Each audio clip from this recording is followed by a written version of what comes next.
kita berborak dengan mendalam tentang Manchester City, krisis permainan mereka di atas padang, perpindahan Joao Cancelo, dan kita merumuskan bahawa ini hanya akan menjadi sebuah masalah yang kecil sahaja untuk Manchester Masalah City, sementara, temporary. temporary untuk Pep Guardiola, untuk Man City, dan kita sependapat bahawa Man City akan bangkit semula kerana mereka memiliki segala ramuan di atas kertas untuk bangkit semula.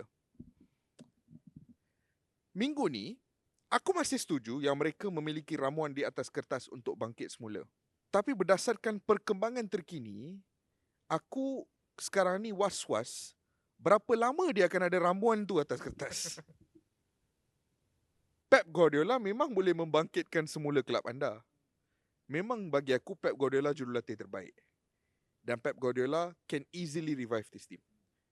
Tapi berapa lama yang Pep Guardiola akan ada di Man City itu adalah sebuah persoalan yang sangat relevan. Kerana minggu ini Faiz, ada satu berita yang menggemparkan dunia bola sepak secara keseluruhan. Berita bahawa Liga Perdana Inggeris telah pun mengeluarkan kenyataan bahawa mereka mendapati bahawa Man City bersalah dalam hampir 100 lebih charges, tuduhan. Tuduhan-tuduhan yang berkait rapat dengan kewangan kelab. I'm pretty sure kita akan mendalami sedikit apa yang tuduhan-tuduhan tersebut.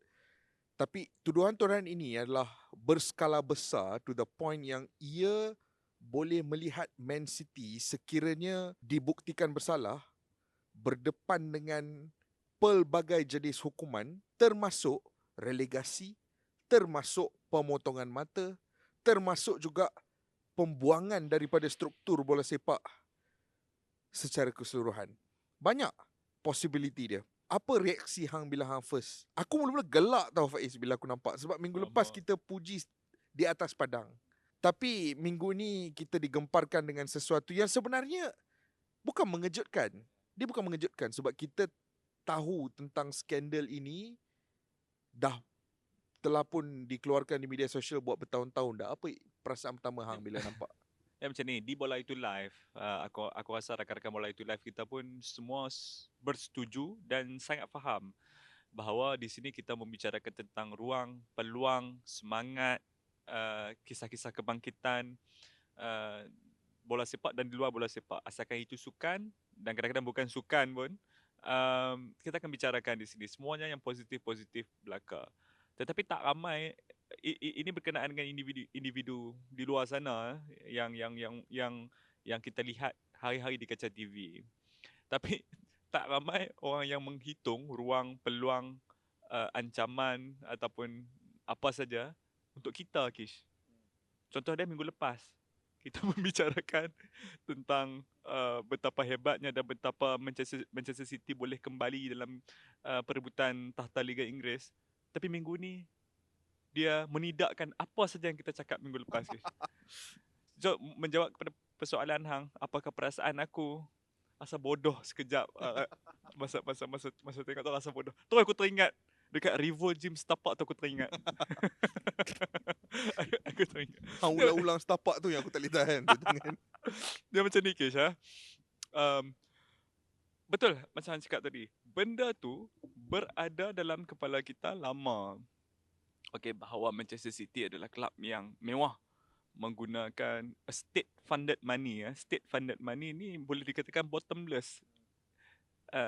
Infinite number dia. Berapa saja yang anda perlukan kita boleh ni. Tetapi bola sepak berlangsung dengan sangat laju, minggu demi minggu, kadang-kadang hari demi hari. Hari demi hari, kita take it day by day.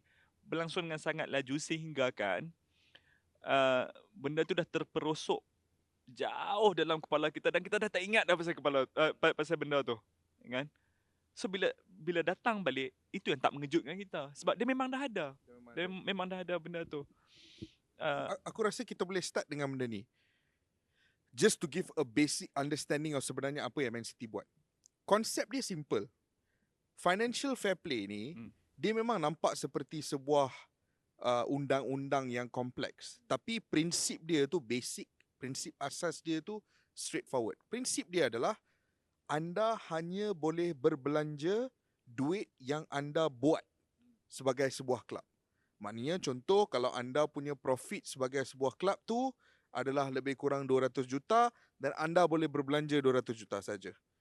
Kalau profit anda tu 100 juta tetapi anda dapat duit pam daripada owner tu 500 juta, 600 juta, ia akan mencipta satu situasi di mana sedikit unfair.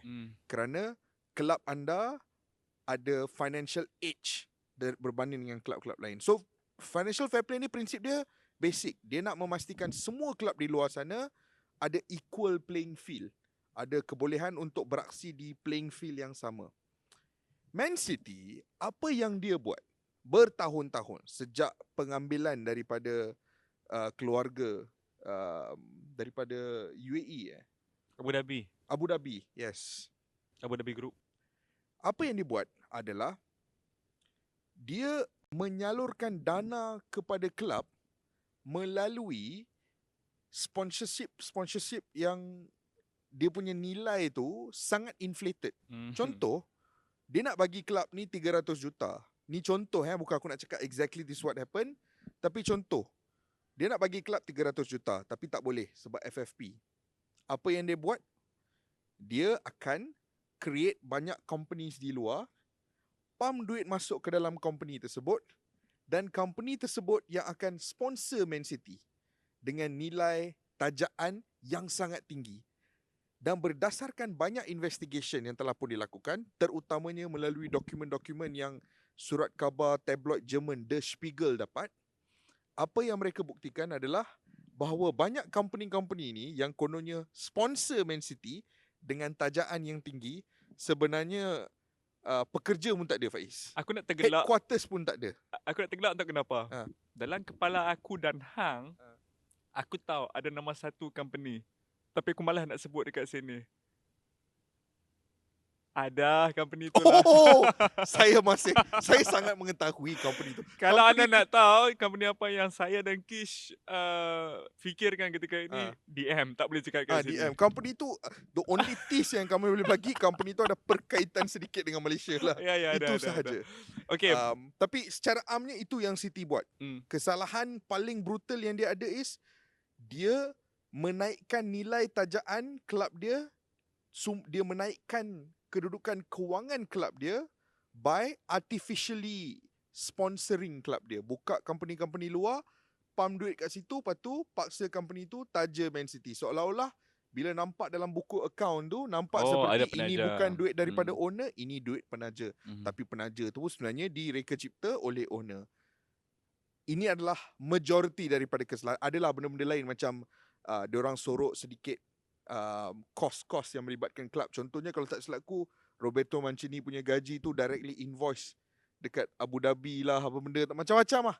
So many. Tak ada masa kita nak mendalami setiap. Tapi secara asas, itu adalah kesilapan mereka. Dan Faiz, ini adalah bukan perkara yang sebenarnya baru. Kita tahu benda ni dah berlaku lama. Sebab tiap tahun bila dia keluar financial report, dia kata Man City is the most valuable club in the world. Time tu pun dah rasa macam nak boleh gelak, Faiz. Dia macam ni salah satu sebab kerana untuk orang-orang yang mungkin lebih faham dengan technicality bola sepak, technicality pengurusan bola sepak, orang-orang yang mempelajari secara dalam seni-seni technical director, seni-seni untuk menjadi analis ataupun apa jawatan-jawatan yang dalam bola sepak ni akan tahu perkara ini. FFP juga, ya, dia bergantung kepada nilai komersial kelab tersebut. Seberapa komersial kelab anda di mata dunia.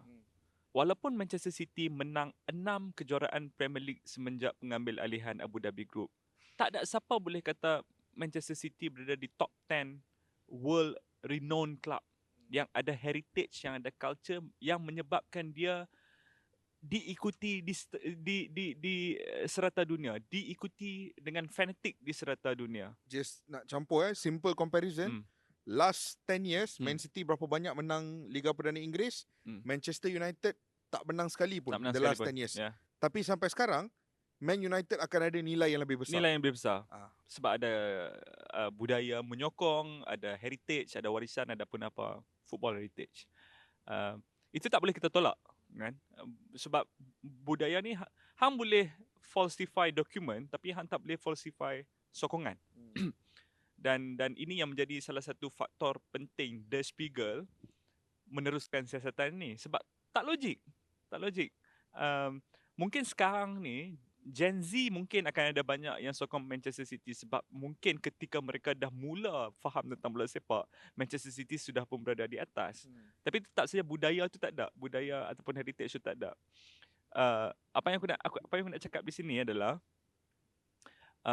bukan bermakna ini satu benda penting juga ni untuk memahami situasi City ni ya. Bukan bermakna apa-apa saja jumlah yang dikeluarkan ataupun yang dipump masuk ke City ni semua applicable to other clubs.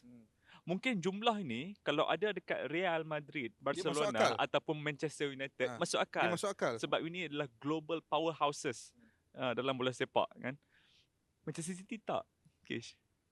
Itu dasar. Aku rasa kita dah cover dasar dah lah. Asas dah kita dah And to cover be lah. fair, itu adalah dasar yang memaksa penyiasat melakukan siasatan terhadap Man City. Sebab mereka merasakan ada sesuatu yang pelik dengan reputasi Man City sebagai sebuah klub. Dan apabila mereka bandingkan dengan jumlah wang tajaan yang dibawa masuk oleh Man City yang jauh lebih banyak daripada brand-brand seperti Barcelona, Real Madrid, Man United, Liverpool. Bila dia nampak perkara itu, dia rasa ada satu benda ada satu benda tak kena. Betul. Der Spiegel keluarkan Der Spiegel keluarkan emails dan bukti-bukti. Dia leak benda tu pada tahun 2018. Dan pihak pertama yang melakukan siasatan adalah sebenarnya UEFA. Jauh lagi laju daripada Premier League. Sebab UEFA adalah pemegang taruh utama dalam financial fair play kan. So dia lakukan investigation. Dan sebenarnya dia jatuhkan hukuman terhadap Man City. Tapi Man City bawa kes tu pergi CAS, Court of Arbitration for Sport. Aku macam pernah dengar Dan CAS ni. Dan anda nak kutip duit ke tu? Tabung Milo. Dan CAS membuang kes tersebut yang menyelamatkan Man City 2 tahun lepas. Tapi kita kena ingat, buang kes tu tak bermakna Man City 100% siasatan tetap dijalankan. Kerana sebab buang kes tu perlu kita faham. Mereka membuang kes tu sebab mereka mengatakan bahawa ada time limit on the investigation documents oleh UEFA. Maknanya ada certain dalam rule book UEFA tu sendiri, beyond a certain year hang dah tak boleh prosecute the person. Maknanya contoh, hang hanya boleh korek dokumen sampai 5 tahun lepas saja. Beyond that hang tak boleh buat apa-apa. And that's the reason mereka buang kes tu. Tapi Premier League tak beraksi dengan rules yang sama. Premier League ada ruang untuk hang korek dokumen lama. So kesalahan yang hang buat 7-8 tahun lepas yang dimulakan, masih mereka boleh korek, masih mereka boleh jalankan siasatan dan menggunakan ia sebagai bukti. Dan sekarang ni Premier League dah selepas hampir 4 tahun menjalankan siasatan, mereka dah mengumpul segala bukti, Faiz. Wow. Dan mengeluarkan hampir 100 lebih tuduhan. Persoalannya, apa yang akan berlaku selepas ini? Sebab soalan ni yang susah nak jawab. Hang tahu kenapa, Faiz? Ada orang kat luar sana yang skeptikal, yang kata, macam biasa, dalam bola sepak moden, duit adalah segalanya. And Man City will get away with it. Itu pandangan setengah orang. Hang rasa apa yang akan bakal jadi? Aku macam ni lah. Apa saja yang terjadi dalam bola sepak aku selalu akan condong ke arah hukum kehidupan. Dalam bola sepak, dalam apa saja industri, dalam kehidupan sekalipun, at the end of the day, sooner or later, kebenaran tu akan surface. Kebenaran tu akan datang pada akhirnya. Hang boleh ubah, hang boleh jadi orang yang paling berkuasa di dunia, hang boleh jadi orang paling berduit di dunia ataupun apa, hang boleh ada semua dokumen falsified untuk hang boleh bayar semua orang, tapi hujung-hujung dia kebenaran. Jadi kita sedang menantikan kebenaran selepas ini. Nasib bintang-bintang berkelas dunia, jurulatih berkelas dunia masih lagi menjadi tanda tanya. Dan tipulah, diorang pun juga manusia, Kish. Diorang pun akan terkesan secara psikologi juga dalam usaha mereka. Lagi kurang daripada seminggu ada Champions League knockout game. Lepas tu ada lagi perlawanan-perlawanan Premier League yang penting selepas ni. Itu akan sentiasa bermain di fikiran mereka. Tapi hujung-hujung dia, kalau kita bicara tentang harapanku adalah kalau dia betul bersalah, pastikan akan ada satu tindakan hukuman yang sangat keras. Dan aku tahu banyak lagi kelab lain yang shaking. Aku tahu banyak lagi kelab lain yang menunggu masa. PSG. Batuk-batuk PSG. yang akan tunggu turn lepas ini. And ultimately aku harap the playing field will be even. Itu je Sebenarnya harapan itu aku. yang kita nak, Ya, Faiz. itu yang kita nak. Playing field, Barulah sonok kan. playing field yang level yang kita nak. Baru That's why sonok.